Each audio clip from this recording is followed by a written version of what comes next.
Hoy vamos a aprender a crear tus propias plantillas de tablero. Ya sea una copia completa de tu tablero o solo un conjunto de subflujos seleccionados. Puedes conservar estas plantillas de forma gratuita o incluso venderlas a tu propio precio.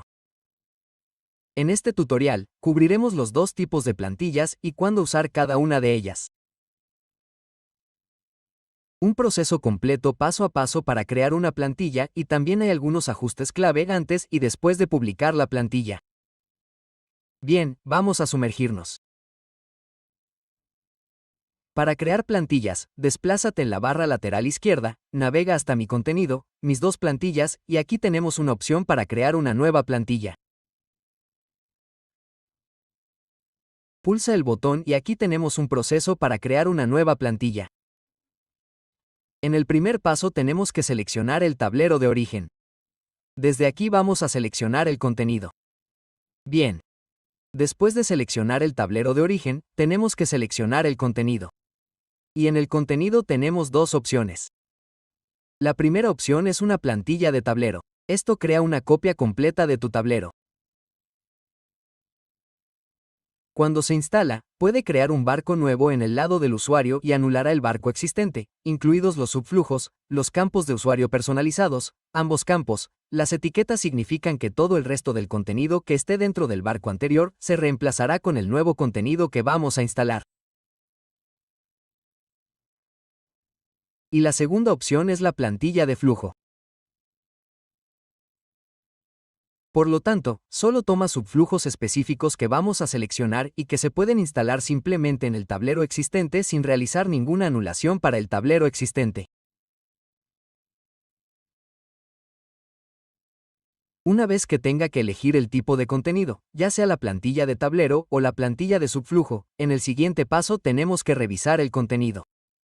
Vayamos uno por uno. Si seleccionamos la plantilla de ambos campos y vamos al siguiente paso. Entonces, aquí en la revisión de contenido podemos ver todo el contenido, tenemos todos los pasos, todos los campos de usuario personalizados y la etiqueta de ambos campos. Los subflujos significan todos los datos que tenemos dentro del barco. Podemos obtener una vista general de todos los datos y, en segundo lugar, tenemos la opción de hoja de cálculo de Google. Si en el lado del usuario hay una hoja de cálculo de Google integrada, puedes activar los datos de muestra. Esto creará automáticamente datos de muestra en el sitio del usuario. A continuación, como paso final para crear una plantilla de ambos, tenemos que introducir el nombre de la plantilla. Después, tenemos que escribir una breve descripción y también puedes darle una variante de la plantilla de ambos. Ahora tenemos aquí tres ajustes clave. El primero es publicable. El segundo es editable y el tercero es visible. Publicable significa que permitimos al usuario publicar el mismo barco que va a instalar en su espacio de trabajo. Vale.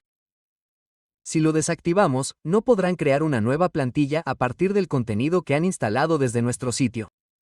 Editable significa que pueden abrir los subflujos y pueden editar el contenido dentro de los subflujos. Vale. Si lo activamos, podrán editar.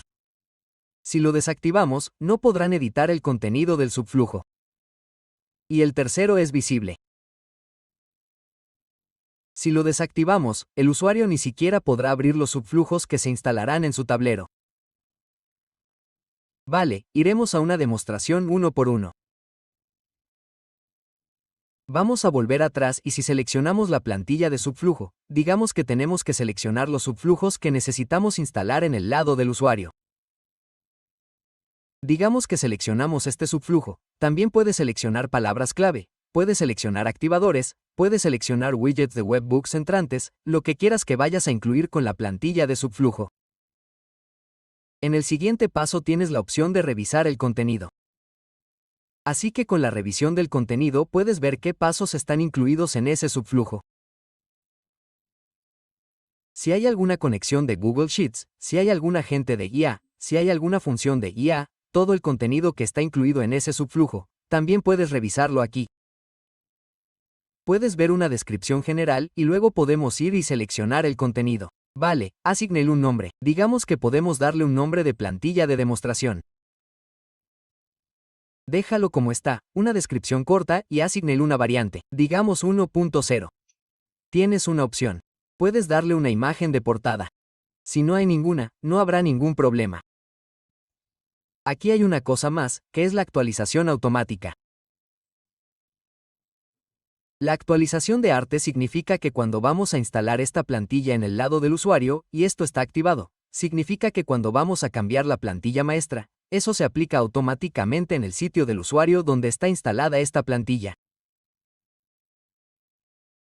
Si está desactivado, cualquier cambio en la plantilla maestra no se actualizará automáticamente en el lado del usuario. Si lo activamos y creamos una plantilla de subflujo, veremos un enlace permanente de este mensaje de plantilla. Si hacemos clic en la vista de plantilla, podremos ver la plantilla que se ha creado. Vale. Ahora puedes ver aquí que la plantilla menciona el subflujo. Significa que esta plantilla es una plantilla de subflujo y la plantilla que es de tablero no menciona ningún subflujo. Vale. Así que esta es la diferencia entre ambas plantillas. Cuando vayas a seleccionar el contenido, que es la plantilla Bold o la plantilla SFlow, si es una plantilla SFlow, entonces SFlow se menciona allí. Si es una plantilla Bold, entonces no se menciona ningún subflujo. La segunda diferencia es que con la plantilla Bold no hay función de actualización automática. Vale, con la plantilla Subflows, hay una opción con la función de actualización automática, y aquí, si haces clic en ella, esta es la opción. Gestionar instalaciones, varias opciones. Si la desactivas, está editable, significa que ahora el usuario no puede editar estas plantillas. Vuelve atrás y actualiza, y aquí, si vuelves atrás, puedes ver que está bloqueada. Significa que no tienes permiso para editar esta plantilla, incluso si haces clic en ella, así que recibirás un mensaje de error que indica que no tienes permiso para editar esta plantilla. Vale. Ahora volvemos aquí y esta es la opción visible.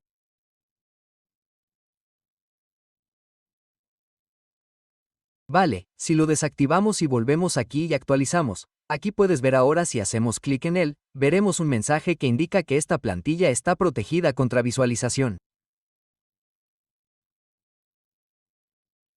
Así que no puedes ver esta plantilla. Ahora vuelve de nuevo y haz lo último. Digamos que la activamos como editable, visible y la desactivamos como publicable. Lo que ha pasado es que ahora nos movemos aquí arriba. Vamos a actualizar esto y ahora aquí podemos hacer clic en él. Así podemos editar este subflujo. Podemos añadir el contenido y hacer lo mismo. Si vamos a crear una nueva plantilla desde el espacio de trabajo del lado del usuario, vamos de nuevo a mi contenido a mi plantilla y vamos a plantilla. Seleccionamos esta. Y aquí seleccionamos el subflujo. Si vas a crear una plantilla de tablero, no vas a incluir estas plantillas. Básicamente, estas son las plantillas protegidas. Si vas a seleccionar el subflujo, puedes ver cuáles se van a crear y cuáles no. Básicamente, desde el lado maestro, no se permite su publicación. Por eso no vas a volver a crear estas plantillas. Así es como puedes hacer varias pruebas mientras habilitas y deshabilitas algunas funciones. Vuelve al espacio de trabajo principal. Aquí hay más ajustes para ambas plantillas. Por el momento, puedes ver que esto está aquí. Vale. Si vas a editar información y haces clic en él, puedes hacerlo público para que todo el mundo pueda acceder a él desde la tienda de plantillas. Por el momento, este es un enlace compartido. Tienes un enlace, puedes copiar la URL y proporcionarla y compartirla con cualquiera de ellos. Pueden instalarlo. También hay un enlace de un solo uso. El enlace solo se utiliza una vez. Tienes que crear un enlace cada vez y luego compartirlo con la persona para que pueda instalarlo. Y aquí tenemos uno privado. Puedes ponerlo a disposición solo para tu espacio de trabajo. Aquí puedes poner algunos precios para esta plantilla. Pon un nombre, una descripción, una variable, seleccionamos la categoría en la que se incluirá esta plantilla. Pon algunas etiquetas. Así de sencillo puedes crear una plantilla de arranque. Puedes instalarla en el lado del usuario. Puedes seleccionar diferentes configuraciones clave relevantes para la plantilla y facilitar el uso de estas plantillas en diferentes espacios de trabajo. Eso es todo por hoy. Si tienes alguna pregunta, déjala en los comentarios. Nos vemos en la próxima. Adiós.